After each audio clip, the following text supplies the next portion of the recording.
Je reste comme ça un jour, avec le chien, il veut nourrir le chien charge sur moi. Et je veux qu'on dise que le dauphin a mangé la femme là. Et il m'a vu défiler en bleu, mon ami. Elle sort 500 000, je refuse. 600 000, je refuse. 700 000. 700 000 comme ça, c'est comme ça qu'elle tourne au dos. Elle dit qu'elle paye pour mes chiens, que je suis un petit, que, mais bon, elle se disait que je tremblais. Ma maté derrière, regarde comme ça, que tu fais 700 000, tu fais 700 000. Hey. Donc après ça, elle a pris sa famille, ils sont partis. 5 minutes plus tard, on cogne à mon portail pour me dire. Et dites-nous, vous, d'où viennent vos chiens? Moi, mes chiens sont importés. Il m'envoie un client pour venir chercher un chiot à 250 000, mais le client se retrouve en train d'acheter 2 chiots. Donc il me fait un versement de 500 000. C'est la première fois que je vois 500 000. Je dis, ah, la fête des chiens ici, là-dedans, c'est comme ça. Comment est-ce que vous faites pour trouver les clients, pour promouvoir votre activité? Bon, pour trouver le client. Quand est-ce que tu as considéré que tu as réussi? Non, je n'ai pas encore réussi parce que je n'ai pas encore atteint mes objectifs. J'ai beaucoup de pépites à ramener au Cameroun. Et tant que ces pépites ne sont pas encore arrivées au Cameroun, je ne me considère pas, moi personnellement, comme quelqu'un qui a déjà réussi. Et quelle est ta philosophie de travail? Personne ne va le faire pour toi. Vous savez qu'en tant que jeune, si vous avez des amis qui ne sont pas au même niveau que vous, ça crée directement une différence. Est-ce qu'un chien t'a déjà mordu?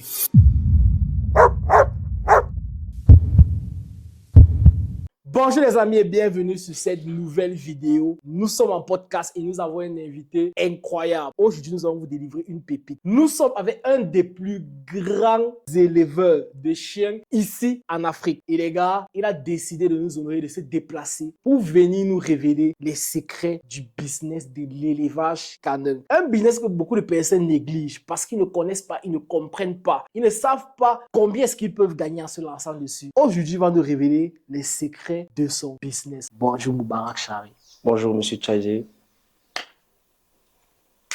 Vous savez, généralement sur cette chaîne, on parle souvent de trading, comment gagner de l'argent en ligne, comment gagner plusieurs millions. Mais parfois, les plus belles réussites naissent des business que peu de personnes connaissent, des business que personne ne regarde. Il y a des personnes qui font fortune sans ordinateur, sans costume, sans parler anglais, sans jamais quitter le chez eux. Des gens qui se lèvent à 5 heures du matin, qui nourrissent leurs rêves, pendant que d'autres continuent à nourrir leurs excuses. Il n'a pas commencé avec un bureau, il n'a pas commencé avec un capital. Il a commencé avec une seule chose. Une seule chose que la majorité des personnes ne savent pas que ça peut les rendre riches. Et cette chose, c'est un chien. Aujourd'hui, il vend des chiens plus chers que le prix d'une voiture. Il a transformé sa passion en business. Et surtout, il a prouvé qu'on pouvait partir de rien et vivre dignement de ce qu'on aime. Parce que le succès, ce n'est pas une question de diplôme, c'est une question de mentalité, une question de discipline et de courage. Et c'est ça qu'on va découvrir aujourd'hui. L'histoire d'un homme, d'une passion et d'un business qui aboie, mais qui rapporte gros, vraiment très gros. L'éleveur qui transforme les chiens en or. Ok, pour débuter le podcast, j'avais une première question. D'où viens-tu et qu'est-ce qui t'a poussé à te lancer dans l'élevage?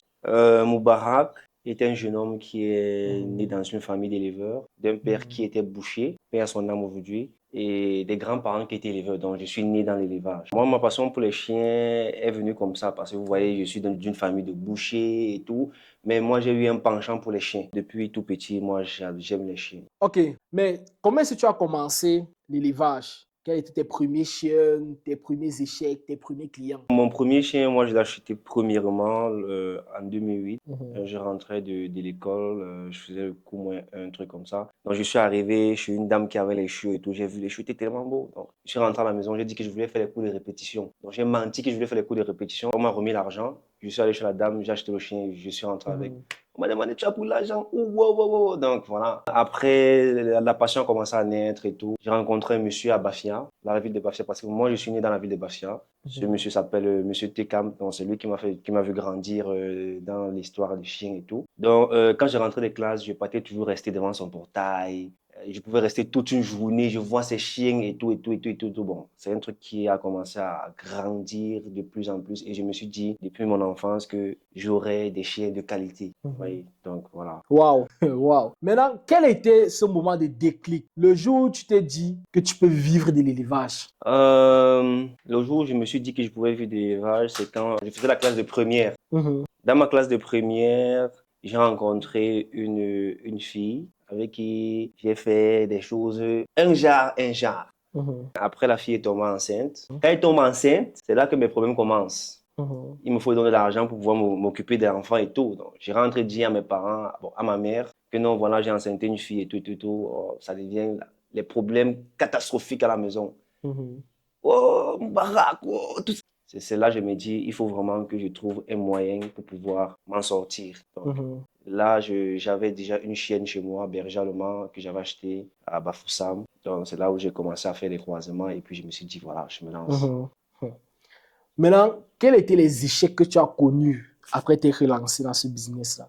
Bon, j'ai connu beaucoup d'échecs et avant d'avoir la chaîne qui m'a permis d'être Moubarak aujourd'hui, Moubi Dogs aujourd'hui, j'ai eu à faire des achats bien avant, mais les chiens mouraient parce que je n'avais pas encore l'expérience dans le domaine de l'élevage. Donc, bien après, j'ai encore eu beaucoup d'échecs avec des chiens que j'ai eu à importer qui sont arrivés et qui sont décédés. Donc, il faut vraiment être un passionné de la chose.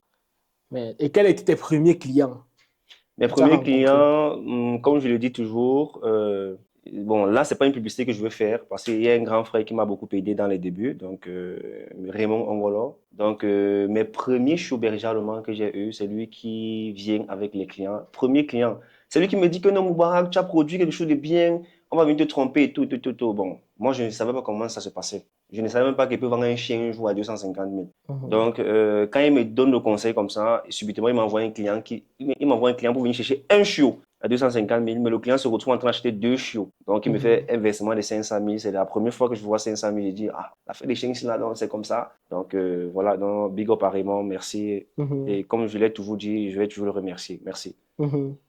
Maintenant, est-ce que tu as connu un moment où tu sentais que le business, si tu te sentais perdu, Bien où ça sûr, allait extrêmement mal? Qu'est-ce que tu as fait pendant cette période-là pour tenir bon? il y a les périodes où vraiment, vraiment, où j'ai vécu des moments très difficiles, à la maison surtout, parce que au début, mes parents n'aimaient pas les chiens. À tout moment, on te dit, tu vas sortir avec tes chiens, tu vas faire ceci. Alors, tu vois que tu n'as pas d'espace, tu n'as pas un endroit où tu vas aller mettre tes chiens. Mais on est toujours en train de t'insulter. Oh, bah, est-ce que tu vas vivre des chiens? Hein? C'est que j'ai des trucs que tu veux faire comme ça. Non, laisse-moi tes choses là. Après, ça te frustre. Parce qu'on te dit que tes amis ont eu la licence, tes amis ont eu un Mhm. master, tes amis ont eu un doctorat. Toi, tu veux faire les chiens. Est-ce que tu peux vivre du chien? Non. Après, ça Mhm. devient frustrant. Voilà. Mhm. Bon, les gars, il s'est introduit, il nous a un peu parlé de ses débuts. Maintenant, on veut qu'il aborde la partie business. Comment est-ce qu'il gagne réellement sa vie? Première question, combien coûte un chien de race? Voilà, parce que les gens sont souvent choqués du prix. Ouais. Ils ne comprennent pas. Et on veut aussi que tu nous dis pourquoi est-ce que ça coûte aussi cher?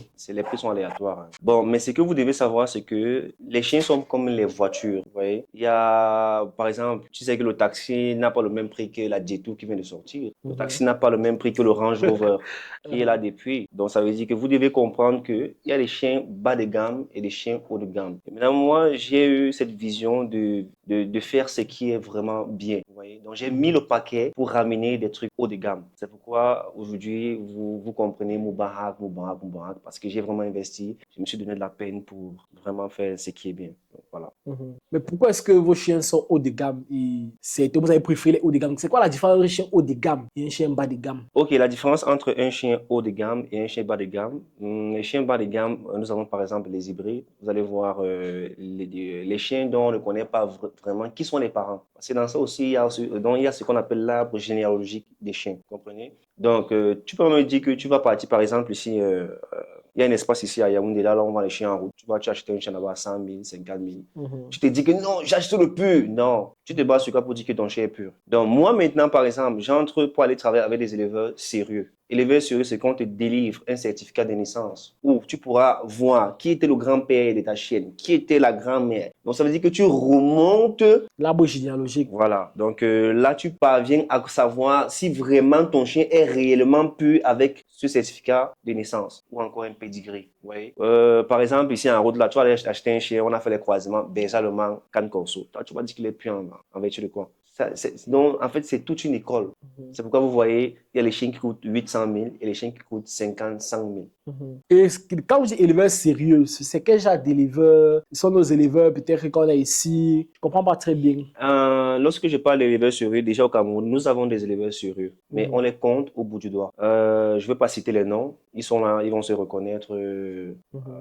travers cette vidéo. Donc, il y a des éleveurs qui ont un sens de travail différent. Il y a des éleveurs qui ne sont pas là uniquement pour chercher de l'argent. Parce qu'il y a des éleveurs, d'autres cherchent uniquement de l'argent, donc il se met là, oh, lui, c'est 100 000, c'est 50 000, 100 000. Mais l'autre, lui, vend sa personnalité. C'est-à-dire, tu vas acheter un chien chez lui. Quand tu viens chez lui, tu vois le chien, tu dis que je veux ça. Quand le chien grandit, le chien est comme tu as demandé. Là, c'est sa personnalité qu'il est déjà en train de vendre. C'est pourquoi vous voyez certains mettre un prix un peu élevé. Voilà. Et dites-nous, vous, d'où viennent vos chiens? Moi, mes chiens sont importés d'Europe. Mhm. Par exemple, j'ai fait venir des Martini Napes de la Hongrie, j'ai fait venir des Martini Napes de l'Italie et j'ai d'autres qui viennent du Caire. Donc, voilà. Ça, c'est un peu ça.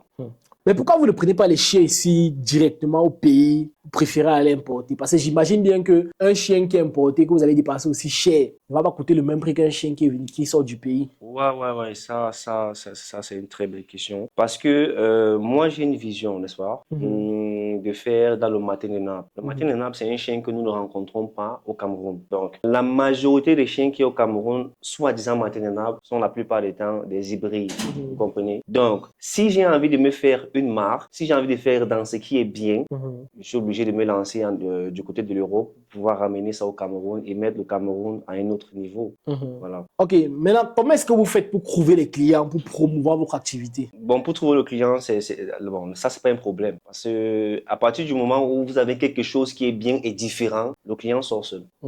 Ouais, le client sort seul. Imagine, j'ai un télénappe pur, toi tu as un télénappe hybride. Tu vas poster par exemple sur Facebook ou TikTok. Moi, je viens maintenant avec mon pur, je poste sur TikTok ou bien Facebook. Mais quand on va essayer de juger, on va demander que celui-ci sort d'où et l'autre aussi sort d'où. Donc le client sort seul. Il n'y a pas de problème pour ça. Ok, je vois. Maintenant, d'après vous, Oui. quelles sont les plus grosses erreurs que les nouveaux éleveurs font? Les plus grosses erreurs, par exemple, jeunes éleveurs, parce qu'il y a les vieux et il y a les jeunes. La nouvelle génération, je préfère préciser, c'est de se faire un nom propre à eux. Parce qu'il y a beaucoup de jeunes aujourd'hui qui sont dans le suivisme. Ils se disent que non, en marchant peut-être derrière tel éleveur ou bien en léchant ses bottes, donc l'éleveur là pourra lui faire, comment dire, des faveurs. Non, mais c'est pas ça. Il faut se faire un nom. Il faut travailler sur sa personnalité. Il y a des éleveurs qui sont déjà fait un nom. Pourquoi pas se faire aussi dans sa propre image, son propre nom, vous voyez un peu. Donc, le conseil que je peux donner aux jeunes éleveurs, c'est de travailler, avoir la foi, la crainte de Dieu, et voilà, le reste va suivre. Je vois. Ici en Afrique, on a souvent une réalité que pour les jeunes, c'est souvent compliqué de s'en sortir. Surtout dans un continent où nous sommes souvent très combattus. Ma question c'est, toi en tant qu'un jeune tu importes des chiens à hauteur de plusieurs millions par unité, tu fais venir ici au pays, ton business est florissant, tu es connu de partout, tu buzzes sur tous les réseaux sociaux. Mais comment est-ce que les autres, peut-être après, les personnes de ton entourage, peut-être les collègues des jeunes comme toi aussi, qui sont dans le même business, et comment est-ce que tu gères cela? Ça, c'est une très, très belle question, Monsieur Chaizé, parce que c'est très compliqué dans ce domaine de chien, vraiment, parce que vous savez que en tant que jeune, si vous avez des amis qui ne sont pas au même niveau que vous, ça crée directement une différence, un quiproquo entre vous. Parce que moi, par exemple, moi j'ai une vision, j'ai la foi, je crois en ce que je fais. Maintenant, si l'autre n'a pas la même vision que toi, vous n'allez jamais vous entendre. Tu comprends? Donc, si par exemple, moi je me lève, j'achète un chien à 3 millions, j'ai pris mon cœur, j'ai pris dans expliquer même c'est trop dur. Et que mon frère, peut-être mon ami qui est à côté, a ces mêmes 3 millions et qui ne parvient pas à investir dans le même domaine que j'ai envie de faire. Lorsque moi je me lance et que ça donne, tu comprends? À un moment donné, ça crée ce qu'on appelle la jalousie. Tu auras toujours des mots comme on va te dire, oh, tu penses que tu es qui? Tu es trop orgueilleux, tu lui as arrivé, les trucs comme ça. Moi, personnellement, je n'ai pas d'amis. Moi, je n'ai pas d'amis dans le domaine canin. La majorité de mes amis, bon, quand je dis je n'ai pas d'amis, que la majorité de mes amis sont la plupart des vieux. Mais dire que je suis avec un jeune, là, ça finit toujours mal. Ça finit toujours mal. Donc, je me dis que c'est parce qu'on n'a pas, bon, peut-être le même mindset, on n'a pas la même vision. Donc, avec les vieux, je me sens à l'aise. Les personnes plus âgées que moi, 45 ans, 50 ans à mon temps, je me sens à l'aise. Il n'y a pas des histoires on m'a dit que, on a dit que. Il n'y a pas ça là-bas. Voilà. Donc, les gars, on va entrer dans le vif du sujet. Avant, si tu likes le concept, abonne-toi à la chaîne. On a un canal Telegram où on enseigne le business à des personnes et comment gagner de l'argent et tu peux le rejoindre. Et on va laisser ses contacts en bas de cette vidéo et sur l'écran pour tous ceux qui veulent entrer en contact avec lui, bénéficier de ses services, prendre des conseils, s'approvisionner, acheter des chiens chez lui ou faire autre chose. Il vend partout dans toute l'Afrique, il expédie. Il est basé ici au Cameroun, donc n'hésitez pas. La prochaine question c'est, quel est ton meilleur deal, ta plus belle vente dans le domaine canin? Ma plus belle vente dans le domaine canin. Ah, c'est la magie, hein? Ah.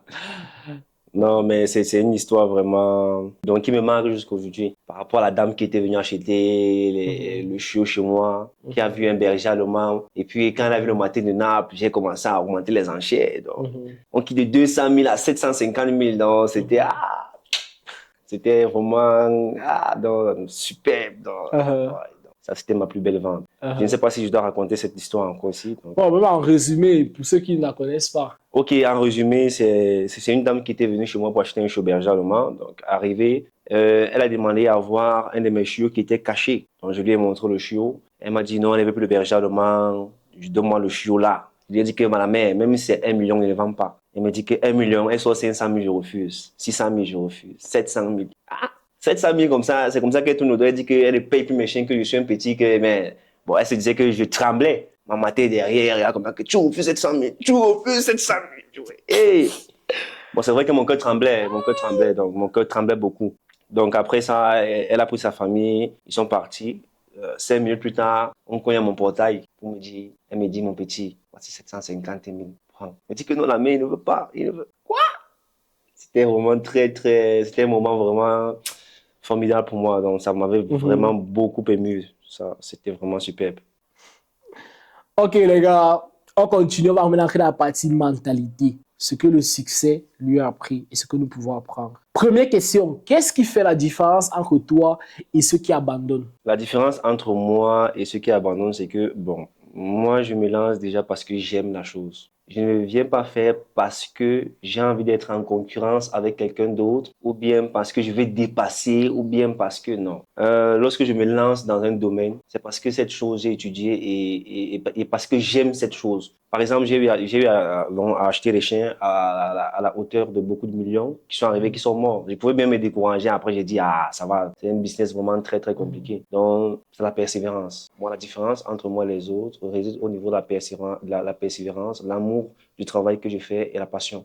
Et quelle est ta philosophie de travail? Personne ne va le faire pour toi. Ouais, c'est ça ma philosophie. Personne ne va le faire pour toi. Donc, lorsque j'ai envie de faire quelque chose, que je dis, je vais faire, je vais me lancer, je ne compte sur personne. Que peut-être, comme je vais acheter là, il y a un éleveur là-bas qui va venir m'aider à vendre. Non, non, non, non, non. Personne ne va le faire pour toi. C'est toi seul qui peux faire ta chose jusqu'à ce que tu t'en sors. Donc, voilà. Maintenant, comment tu gères les critiques ou bien les jalousies? Bon, maintenant, en ce qui concerne les critiques, moi, ça me laisse à 37 heures. Parce que vous savez qu'à un moment donné, la vie, ça devient vraiment compliqué.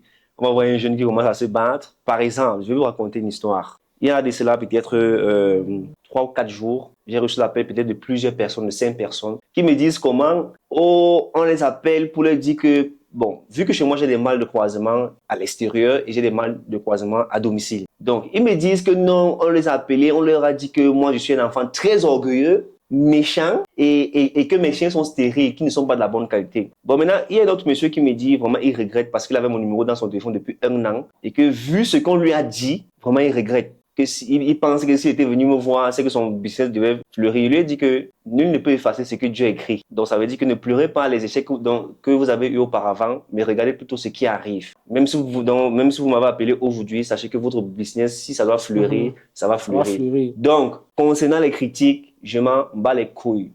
Ouais. Donc voilà un peu comment je travaille au quotidien. Je vois. Et prochaine question, d'après toi, quand est-ce que tu as considéré que tu as réussi? Non, je n'ai pas encore réussi parce que je n'ai pas encore atteint mes objectifs. Mais pour d'autres personnes, j'ai déjà réussi. J'ai des objectifs trop, trop, trop grands dans ma tête. Comprenez? Moi, je n'ai pas encore réussi parce que j'ai beaucoup de pépites à ramener au Cameroun. Et tant que ces pépites ne sont pas encore arrivées au Cameroun, je ne me considère pas, moi, personnellement, comme quelqu'un qui a déjà réussi. Mais je sais que pour d'autres, eux, ils voient que j'ai déjà réussi. Donc, voilà. Et comment est-ce que tu te vois dans 5 ans? Dans 5 ans, Moby Dogs, dans 5 ans, vraiment, je voudrais être comme ces éleveurs qui sont du côté de l'Italie, comme Nolano, comme du côté de l'Hongrie, là où j'ai pris les matins de Naples, Mezebela. Je voudrais travailler avec ce niveau de professionnalisme qu'ils ont vraiment. Quand je les vois travailler, ça me dit vraiment, je n'ai pas vraiment encore atteint le high level dans ce domaine. Donc voilà. Bon, nous allons maintenant aborder la dernière partie. Quelques histoires folles. Quel est le client le plus bizarre que tu as déjà eu? Client bizarre. J'ai déjà rencontré tellement de clients bizarres, mon frère. C'est un monsieur qui était venu réserver un chiot chez moi. Il arrive pour réserver le chiot. Le jour qu'il faut venir récupérer le chiot, il me dit que non, il faut que je lui rembourse l'argent. Et pourtant qu'il avait déjà réservé depuis 2 mois. Mhm. Après, il me dit qu'il faut que je lui rembourse l'argent. Imagine un peu dans quelle situation tu peux être. Tu vas rembourser 200 000 ou 250 000 là. Maintenant, tu vas prendre ça où? Je lui ai dit que c'est impossible. Il me dit que non, il veut t'emmener en haut. Il a dit qu'il n'y a pas de problème, amène-moi en haut. Moi, je vais venir répondre. Est-ce que je ne t'ai pas donné le chiot? Je t'ai donné le chiot. Donc, je pense que c'est lui qui était un peu très, très bizarre. Et tu l'avais remboursé. Rembourser quoi? Rembourser quoi? Bon, raconte un peu une anecdote drôle ou grammatique que tu as eu avec un chien. Ah, il y avait un chien là, papa. Bon, c'est vrai que j'avais pris ce chien déjà grand, hein. Donc, le Mhm. chien était déjà arrivé chez moi grand. Donc, parfois, il avait ses crises de nerfs là. Je reste comme ça un jour avec le chien, il veut nourrir le chien charge sur moi. Les choses quand ils sont que le dauphin a mangé la femme là. Il a vu ma vie défiler en bleu, bleu, mon ami. Mais maintenant, vu que c'est mon chien et que personne ne viendra le maîtriser à ma place, il fallait donc que je gère la situation. Donc, mais après, j'ai géré la situation. J'ai d'abord donné un coup de fouet pas possible sur le corps. Son corps a d'abord fui, comme ça, c'est revenu. Donc, Mhm. après, ça va. Est-ce qu'un chien t'a déjà mordu? Oui, et qui je suis mordu, non. Ça, ça, c'est les inconvénients du travail. Les inconvénients du travail, Ouah, là. ouah. Euh, Quelle est la race que tu préfères et pourquoi? Moi, la race que j'adore, bon, j'aime tous les chiens déjà, mais la race que j'aime le plus, c'est le matin de Naples. Mhm. Parce que ce sont des chiens qui sont très balèzes, avec les rides là. Moi, ce sont les rides là que j'aime. Genre, ils sont très charismatiques avec ça. Donc voilà, Mhm. matin de Quel Naples. est l'enseignement qu'on peut tirer des chiens, qu'on peut apprendre de ces animaux? Les chiens, ce sont des amis, vraiment des compagnons très fidèles. Donc, avec eux, tu te sens vraiment, vraiment en sécurité parce que avec eux, il n'y a pas de mensonges, il n'y a pas. C'est la loyauté absolue. Donc, quand un chien, ça donne vraiment à vous, c'est plus qu'un frère même. Donc, c'est plus qu'un frère. Donc, l'amour est inconditionnel. Là-bas, tu te sens vraiment aimé. Quel est le conseil que tu donnerais à un jeune qui lui aussi veut se lancer dans l'élevage des chiens et vivre de ça? Le conseil que je peux donner à un jeune qui veut se lancer dans le domaine canin, c'est lorsqu'il veut se lancer, il ne doit rien attendre en retour. Parce Mhm. que s'il se lance dans le but d'avoir uniquement de l'argent, ses émotions intérieures risquent d'être brisées. Dans le sens où, s'il achète un chien tellement cher, pratiquement, par exemple, à 500 000 et que ça vient mourir, s'il s'est lancé dans le but d'avoir de l'argent, il va se décourager. Donc, premièrement, il doit se lancer par amour et par passion. Deuxièmement, il doit éviter le suivisme. Troisièmement, Fils de moutonnier. il doit croire en lui. C'est pas Mhm. quelqu'un qui viendra faire quelque chose pour lui. Il doit Mhm. croire en lui. Il doit créer son propre label. Quatrièmement, avoir la crainte de Dieu Mhm. et la foi. Voilà. Mhm. Et je vais vraiment finir avec un truc là. Vraiment, j'ai déjà dit des questions, mais je pense que c'est aussi très important.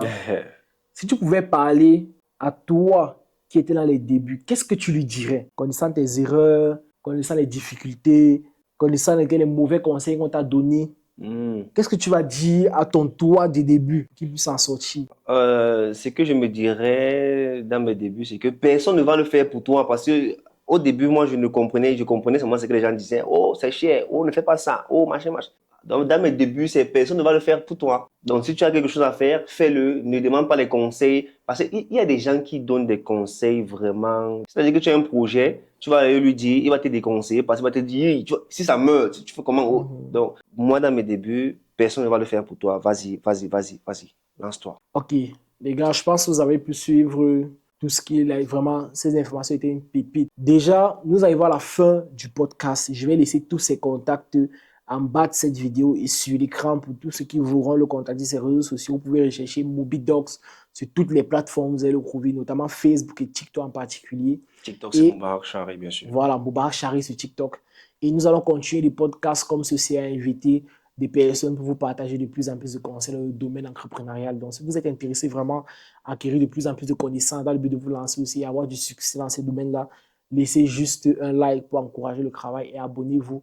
Bien évidemment, suivez un commentaire, une question et on prendra vraiment un plaisir de vous répondre. Donc, ce qu'on va se dire, c'est à la prochaine pour le prochain épisode et le prochain invité. Merci, Monsieur Moubarak Chari. Big up, big up, big up. Merci pour l'invitation, frère.